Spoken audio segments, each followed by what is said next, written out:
Boa tarde, meninos. A aula de hoje é sobre a Arábia pré-islâmica, Maomé e o islamismo também.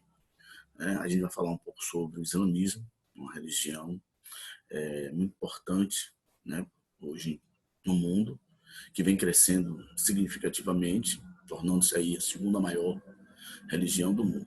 Tá?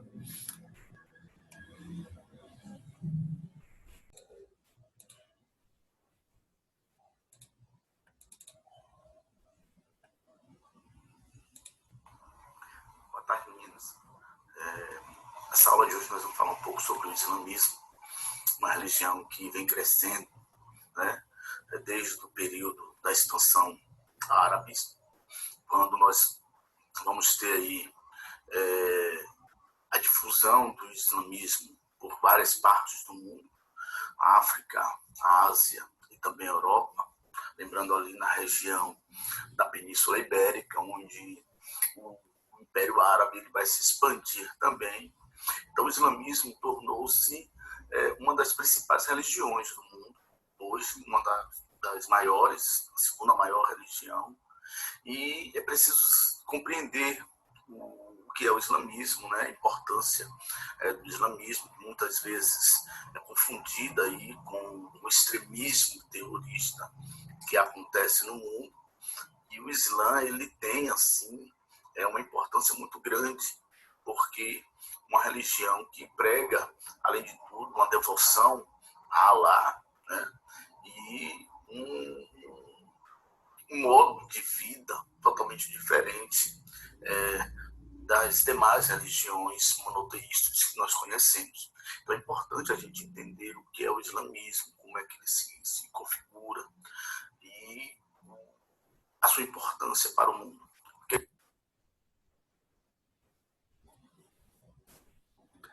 Bom, Islã significa submissão, certo? Todo islâmico ele é submisso a Alá, que é o único Deus do islamismo. A religião é uma religião monoteísta, foi fundada por Maomé na região que hoje é a Arábia Saudita. O centro de adoração do islamismo é a cidade sagrada de Meca, uma religião com cerca de 1,6 bilhões de seguidores, é a segunda maior religião do mundo em número de fiéis. A Sharia significa ali o conjunto de leis islâmicas que são baseadas no livro sagrado do Alcorão e é responsável por ditar as regras de comportamento dos muçulmanos. Além do Alcorão, precisamos lembrar também que existe outro livro que é a Sunna, que são as palavras sagradas, as palavras do profeta Maomé. Localização.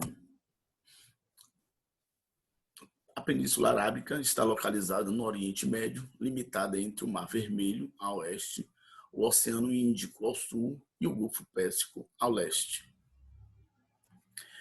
Ela é ligada ao continente pelo deserto, que cobre a sua maior parte. Então, a maior parte da Arábia é uma parte desértica.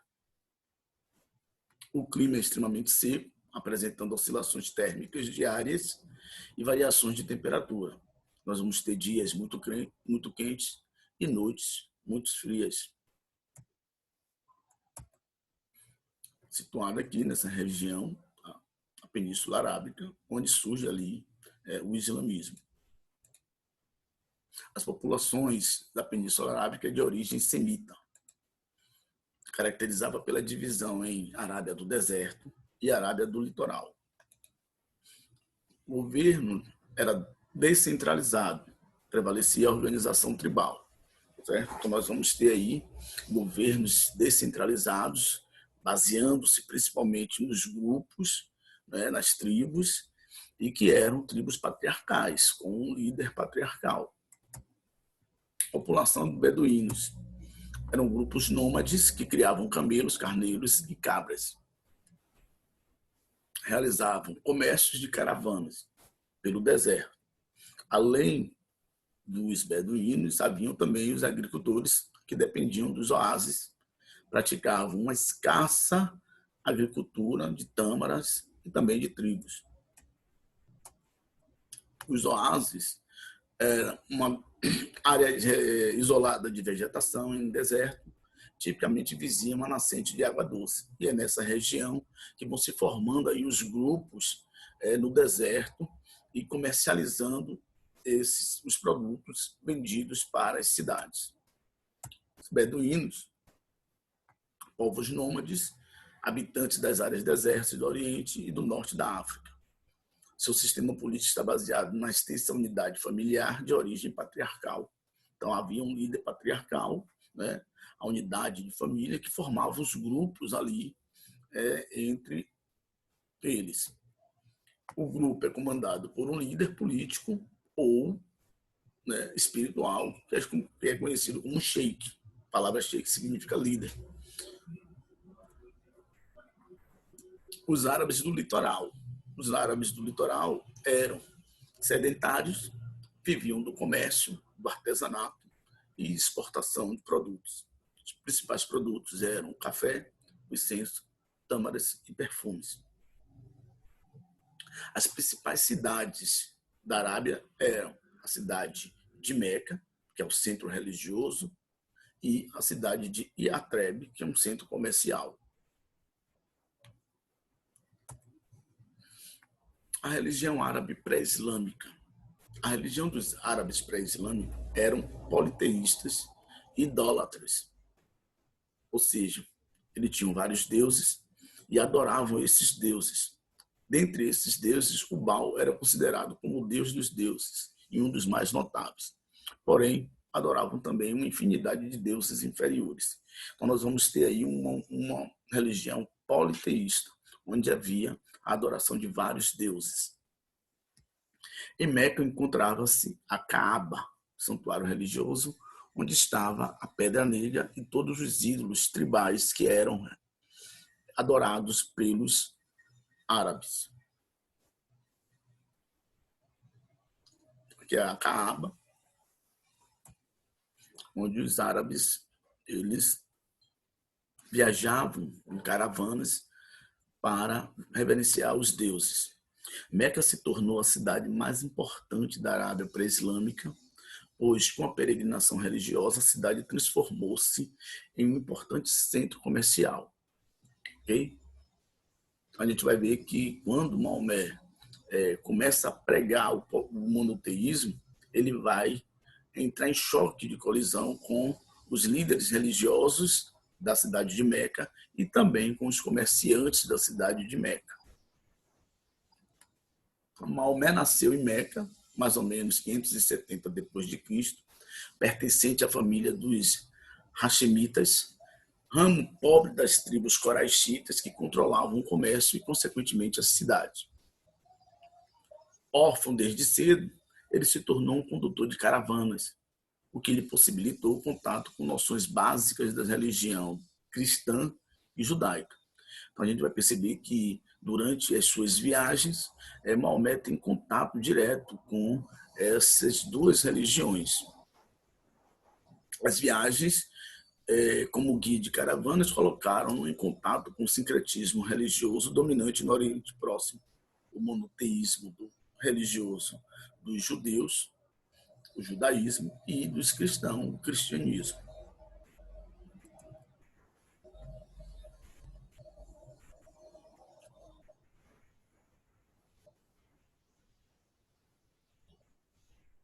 Passou um caminhão. Aos 25 anos, Maomé casou-se com uma viúva rica. O casamento deu-lhe profunda estabilidade material. Essa estabilidade material permitia, então, que ele tivesse mais tempo, tanto para meditar, quanto para jejuar. Então, ele vai fazendo isso e meditando, sempre com um pensamento ali em uma religião monoteísta. Acreditava-se que foi a partir daí que começou a formular os princípios de uma nova doutrina religiosa, iniciando o período de meditações e de jejuns. Constantemente isolava-se no deserto. Foi durante suas andanças pelo deserto, em uma caverna no Monte Hira, ao norte de Meca, que Maomé afirmou ter tido a visão do anjo Gabriel, que o incumbira de ser o profeta de Alá.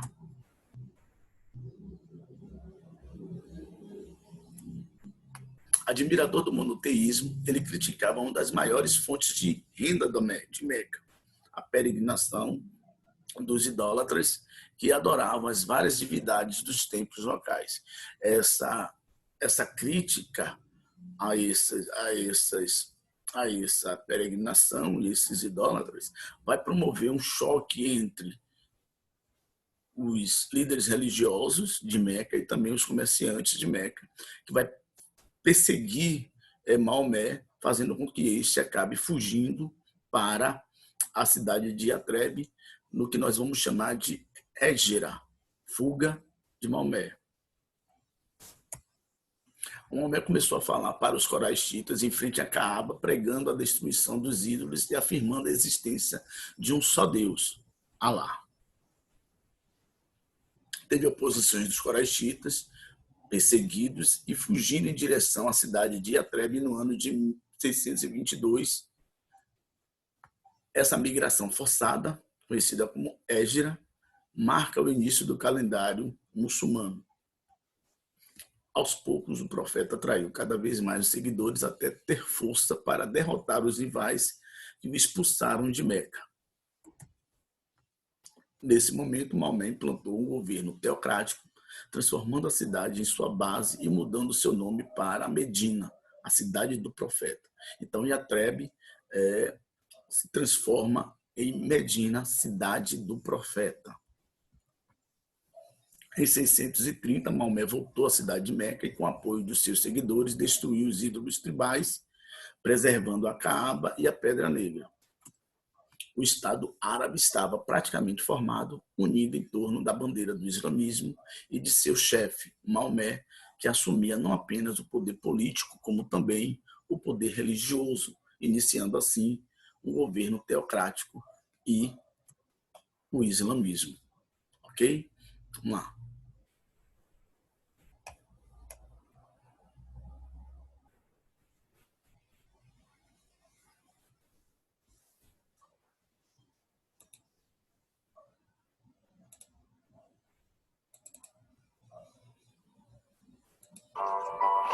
O Islã, primeira parte.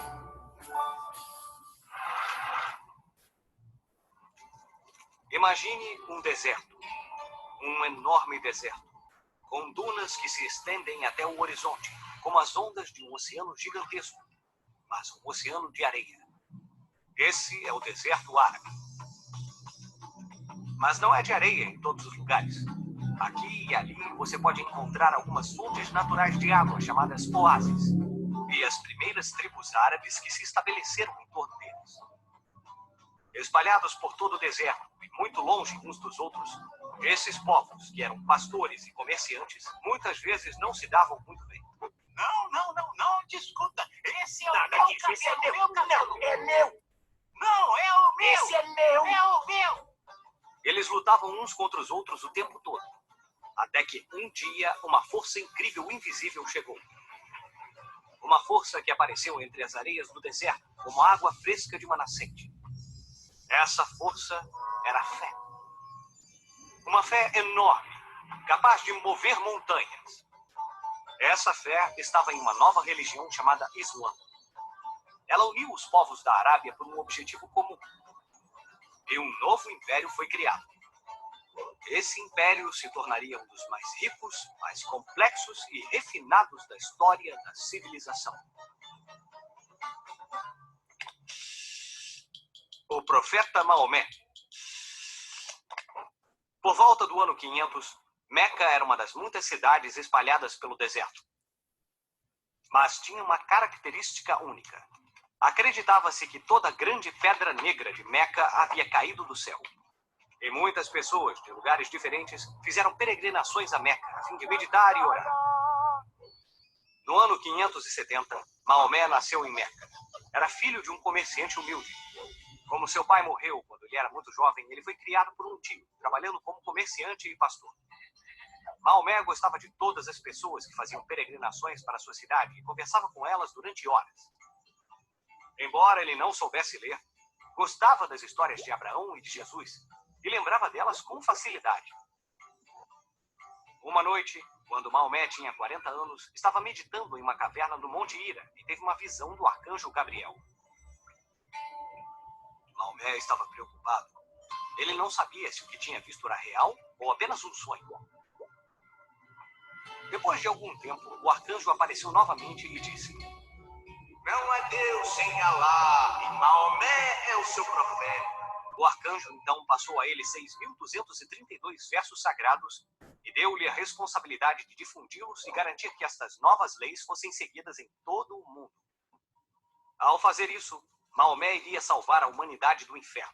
Foi assim que se tornou o profeta de Alá, o único Deus e Criador de todas as coisas. E foi assim, como os judeus e os cristãos, que os árabes também começaram a acreditar em um único Deus. Maomé ensinou a grandeza de Deus e rejeitou a adoração de ídolos de pedra. Muitos começaram a seguir seus ensinamentos. Enquanto crescia o número de pessoas que vinham visitá-lo, menos pessoas faziam oferendas ao famoso santuário da Pedra Negra. E os líderes locais não gostaram nada disso. Maomé e seus seguidores foram ameaçados e perseguidos. E no ano 622, Maomé teve de fugir para a cidade de Medina, onde se escondeu por muitos anos. Essa migração é chamada de Hégira e é considerada pelo Islã como o ano zero, o ano a partir do qual o calendário islâmico começaria. Assim como o nascimento de Cristo para o calendário cristão, ou o dia em que os judeus foram libertados do Egito para o calendário judaico. O poder da fé. Islã significa submissão à vontade de Deus. E todos aqueles que começaram a seguir os ensinamentos de Maomé foram chamados de muçulmanos, que significa crentes. O Islã é baseado no Alcorão, livro sagrado que contém os ensinamentos que o arcanjo Gabriel ditou a Maomé. O comando principal que Maomé deu aos seus seguidores foi de espalhar a fé por todos os cantos da terra. Os muçulmanos também acreditavam na vida após a morte, um paraíso para onde os verdadeiros seguidores da fé iriam depois que morressem. Lá, encontrariam cachoeiras de leite e mel, e poderiam ter tudo o que conseguissem desejar. Mais leite, por favor. Cara, gostei. Esse lugar devia ser o máximo. A fé que pregava Maomé tornou-se tão forte como o ferro. Depois de viver durante 7 anos em Medina, o profeta conseguiu recrutar milhares de seguidores para formar um exército poderoso. No ano 630, Maomé atacou Meca, derrotou os velhos sacerdotes que o haviam expulsado e assumiu o controle da cidade. Depois da conquista de Meca, a cidade onde ficava a casa de Maomé tornou-se o centro sagrado para os seguidores do Islã, e ainda é assim até hoje. Após a morte do profeta Maomé no ano 632, a religião islâmica serviria como a força motriz para unir todas as cidades e vilas na Península Arábica. Os muçulmanos, em seguida, partiram para conquistar um território enorme, formando um império que, em menos de uma centena de anos, ia da Espanha até a Índia. Bazares e mesquitas. A mesquita era o principal centro religioso da cidade. Eram grandes edifícios com torres muito altas. Não importa em que parte do mundo uma mesquita é construída, ela sempre está voltada para a cidade de Meca, para que os fiéis possam rezar nessa direção todos os dias de suas vidas. Uma das primeiras mesquitas foi a da cidade de Damasco, construída sobre as ruínas de um templo cristão. Essa mesquita serviu de modelo para todas as outras. As cidades na Península Arábica foram se organizando em torno da mesquita e do bazar. O bazar era um enorme mercado onde se poderia comprar qualquer coisa, desde frutas e temperos a tapetes muito bonitos. Será que você tem um que combine com o meu casaco? O bazar era como uma pequena cidade dentro da cidade. Um local para comprar e vender, cheio de mercadorias surpreendentes, cores e cheiros. Mas não era apenas para comprar e vender. As pessoas se reuniam ali para discutir religião, política e, naturalmente, argumentar sobre os negócios. Todas as ruas da cidade começavam no bazar e iam até a periferia, fazendo com que o bazar fosse o coração de cada cidade. Vamos usar nossa bússola do tempo para ver o que estava acontecendo em outros lugares do mundo nessa mesma época. Vamos dar uma olhadinha mais de perto na expansão do mundo árabe para a Europa. Os exércitos muçulmanos saíam da Península Arábica e iam conquistando terras na África e na Península Ibérica. De lá, eles estavam prestes a conquistar toda a Europa. Os exércitos árabes pareciam invencíveis. A determinação e os soldados bem disciplinados derrotavam todos os povos contra quem lutavam. Mas em 732 houve uma batalha crucial que parou seu avanço na Europa Ocidental. E esta foi a Batalha de Poitiers. Os árabes lutaram contra o exército dos francos durante 6 dias inteiros, sem interrupção. Então, no 7º dia, a situação mudou. O exército muçulmano tinha tropas de cavalaria poderosas, vestidas com armaduras, enquanto as tropas dos francos eram, em sua maioria, soldados de infantaria com espadas, lanças e escudos. Apesar dessa desvantagem, os francos tinham um grande comandante, Carlos. Carlos conseguiu colocar alguns membros do seu exército atrás das tropas árabes e finalmente as derrotou. Devido a isso, ganhou o apelido de Carlos Martel, que significa martelo. O neto de Carlos Martel foi nomeado Carlos Magno. Carlos Magno estabeleceu uma aliança estratégica com o Papa que governava o Vaticano e o nomeou protetor da Igreja de Roma. Armado com esse título e com sua fé cristã, Carlos Magno partiu para uma série de conquistas. Criou um vasto império que regia toda a Europa Ocidental, com total apoio do Vaticano. No próximo episódio, O Islã, segunda parte, As 1001 Noites